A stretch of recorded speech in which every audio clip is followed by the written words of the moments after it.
Meaning of inferno. Inferno.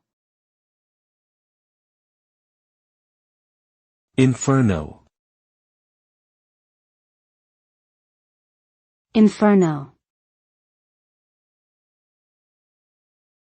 Inferno. The word inferno refers to a large and intensely hot fire. It is often used to describe a catastrophic event, such as a wildfire or a massive explosion. The term comes from the Italian language, where it means hell. In literature, the Inferno is also the first part of Dante Alighieri's epic poem, the Divine Comedy, which describes Dante's journey through hell.